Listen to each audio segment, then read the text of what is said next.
इन सरकारों के कार्यकाल से खुश हो तो फिर आपको आजाद समाज पार्टी को समर्थन करने की कोई जरूरत नहीं। बहुमत का शासन होना चाहिए, जिनका वोट होना चाहिए उनका राज होना चाहिए, लेकिन वोट यहाँ आपके पास है, राज आपके हिस्से में नहीं आया। आपके हिस्से में आया जुल्म, जाति, बेबसी, लाचारी, अन्याय, अत्याचार और खिस्ती खाल, लुटती असमत, ये आपके हिस्से में आया। आपकी सरकार में सबसे ज्यादा पेपर लीक होते हैं, गरीबों के भविष्य के, नौजवान लोगों के भविष्य के साथ खिलवाड़ होती है, उनके हिस्से को डकाल दिया जाता है। मैंने पहली बार सुना बस में बैठ के पेपर दिए जाते हैं, पेपर लीक इतना बड़े पैमाने पे यहाँ होता है और मुख्यमंत्री जी कहते हैं कानून का राज है। जो एक पर्चा सुरक्षित न रख पाए वो राजस्थान की जनता को सुरक्षित रख देगी क्या सरकार? आप मुझे बताओ। यहाँ की सरकार कहती है जब इनके बड़े नेताओं पे अत्याचार होते हैं या संविधान का हनन होता है, ये कहते हैं कि सरकार, केंद्र की सरकार खराब है, संविधान को नहीं मानती। ये अहंकार किस लिए? इसी जनता ने आपको ताकत दी कि आज आप अहंकारी हो गए।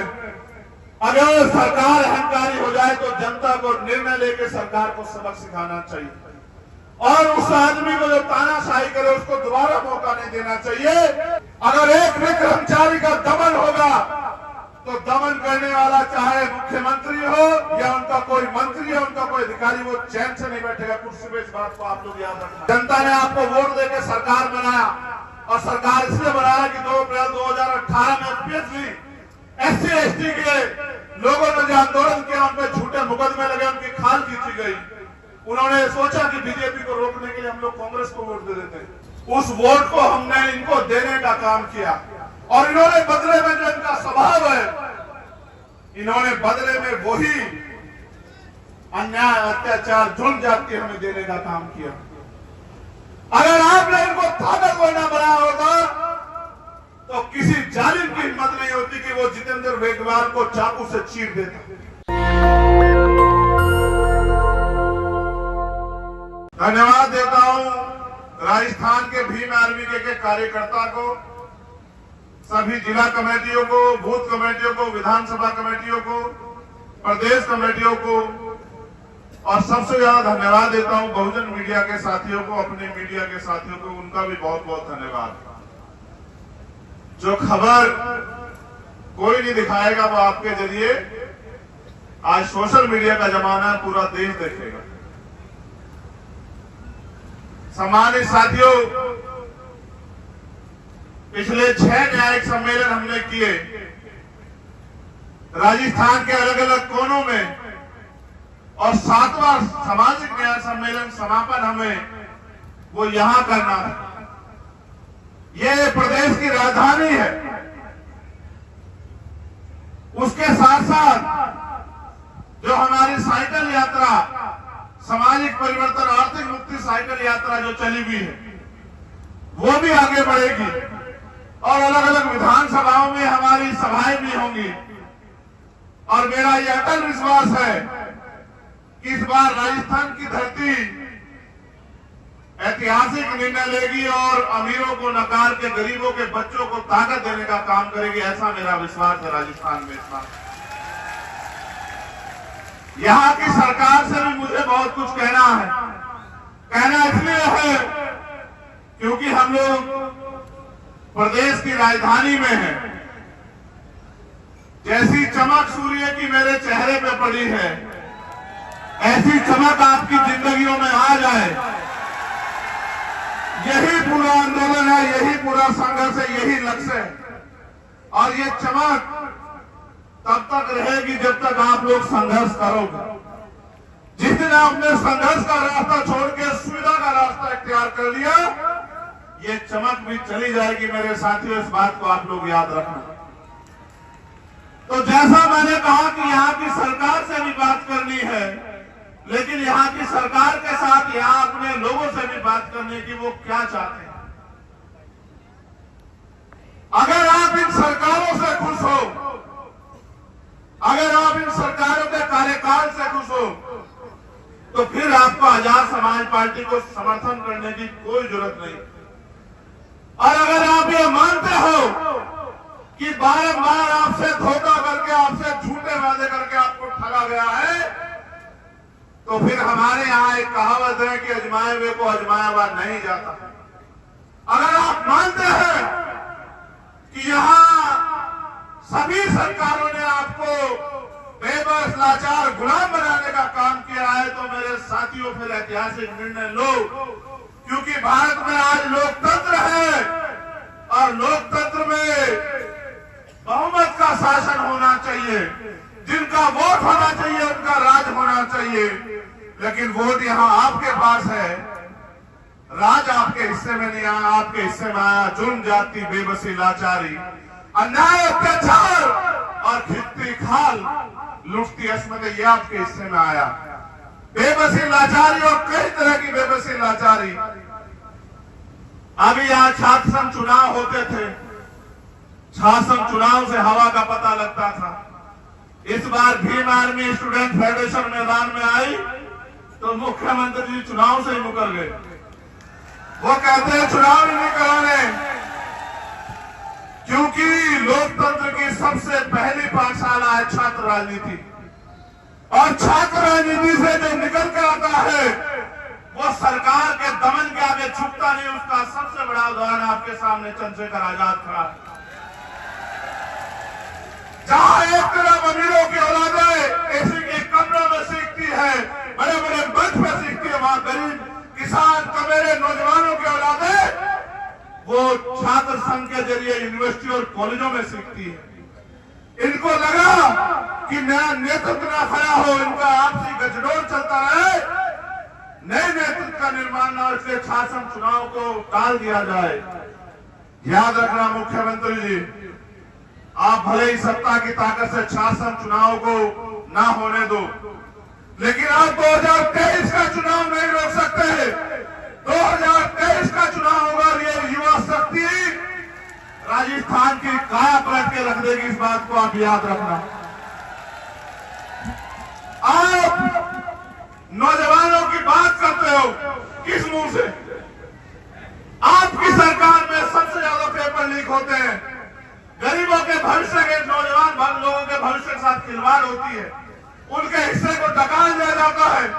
मैंने पहली बार सुना बस में बैठ के पेपर दिए जाते हैं, पेपर लीक इतना बड़े पैमाने पे यहाँ होता है, और मुख्यमंत्री जी कहते हैं कानून का राज है, जो एक पर्चा सुरक्षित न रख पाए वो राजस्थान की जनता को सुरक्षित रख देगी क्या सरकार? आप मुझे बताओ।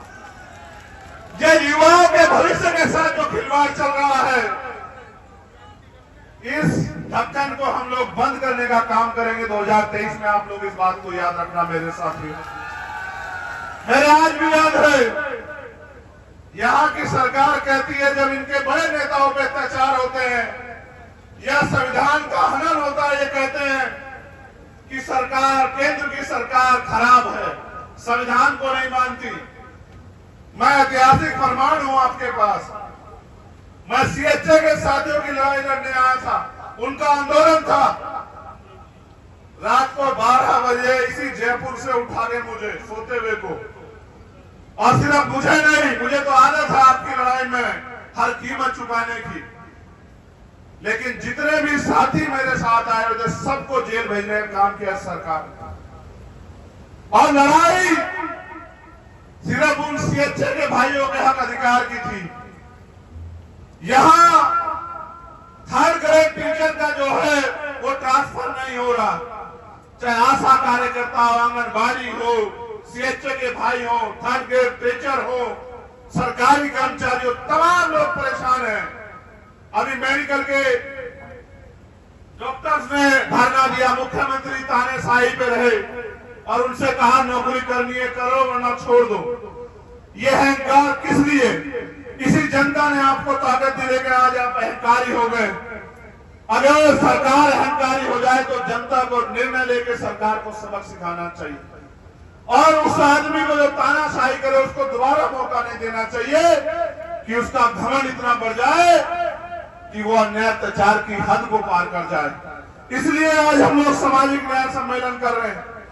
और कानून का राज कितना है ये आपने देखा कि यहाँ एक कर्मचारी पहले रेल में एक महिला को मुस्लिम महिला को छेड़छाड़ी करता है, और फिर हमारे एक देशभक्त एएसआई की जो है टीकाराम मीणा जी की, और उनके साथ अस्कर और तमाम लोगों की, जिनका सगर भाई के मैं घर भी जाऊंगा, वो यही जयपुर के थे, उनके आंसू पूछने के लिए, लेकिन उनकी गोली मार के हत्या कर देती है। ये व्यवस्था जो यहाँ राजस्थान में है, और एक सरकारी कर्मचारी की हत्या होती है, शहीद का दर्जा देने के बजाय मुख्यमंत्री जी और उनके नेता बैठ के उस परिवार का मजाक उड़ाते हैं। ये बड़े सरकार की सच्चाई है आपके सामने।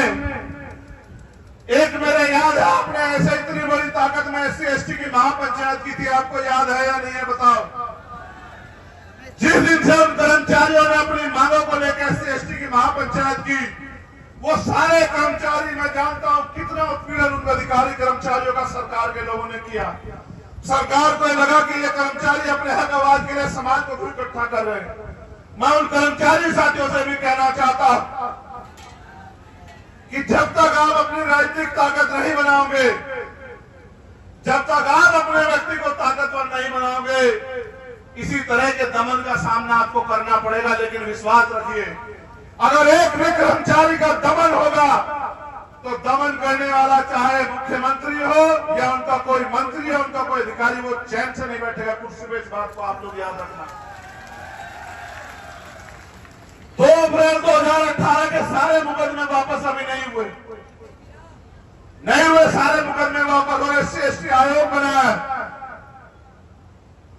किसी पोस्ट ऑफिस से ज्यादा नहीं है वो, उनकी कोई बात नहीं मानी जाती। उनके जो अध्यक्ष है उनको भी मैंने सुना, वो भी बेचारे कहते रहते हैं कि साहब ये परेशानी को सुनता नहीं, एक झुंझुना बना के रख दिया, उसको कोई ताकत पावर नहीं है। झुंझुना इसलिए बना दिया कि हम सवाल ना करें, लेकिन सवाल तो करने पड़ेंगे।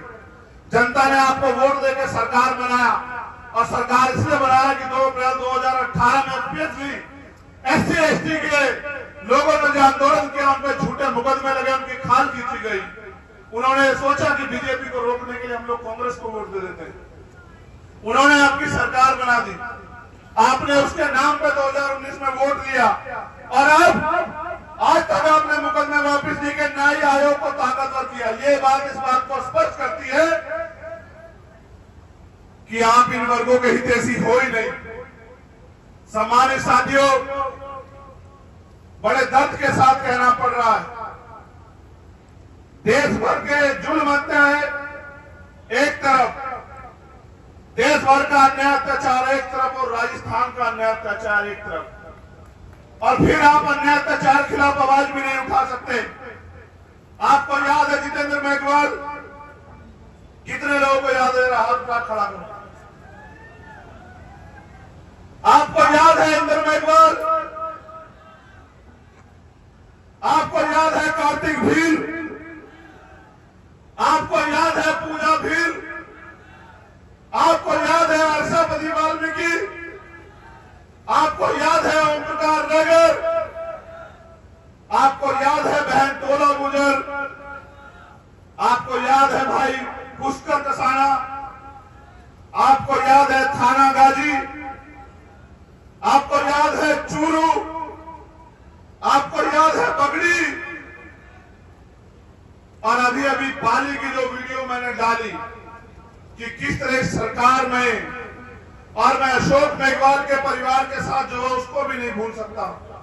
मैंने आपको हर न्याय पंचायत में याद दिलाया, जब भी आपने सामाजिक न्याय सम्मेलन किए, मैंने आपको याद दिलाया कि जुल्म जातीय अन्याय अत्याचार के जिम्मेदार हम लोग हैं, और कैसे ये आपको जानना चाहिए। आज आप यहाँ हजारों की संख्या में आए, हम इसलिए जिम्मेदार हैं कि जिस वोट के दम पे हम अपना राज स्थापित कर सकते थे, उस वोट को हमने इनको देने का काम किया, और इन्होंने बदले में जो इनका स्वभाव है, इन्होंने बदले में वही अन्याय अत्याचार जुल्म जाति हमें देने का काम किया। अगर आपने इनको ताकतवर न बनाया होता तो किसी जालिम की हिम्मत नहीं होती कि वो जितेंद्र मेघवाल को चाकू से चीर देता, किसी जालिम की हिम्मत नहीं होती कि वो पूजा भील की 11 टुकड़ों में जो है उसकी हत्या कर देता कोई। नेशनल दस्तक की आपसे गुजारिश है कि अगर इसको बचाना चाहते हैं तो नेशनल दस्तक को सब्सक्राइब करने के लिए रेड कलर के सब्सक्राइब बटन को दबाएं, फिर बेल आइकन की घंटी दबाएं। नेशनल दस्तक को बचाने के लिए बहुत जरूरी है कि हर खबर को शेयर करें, लाइक करें, कमेंट जरूर करें।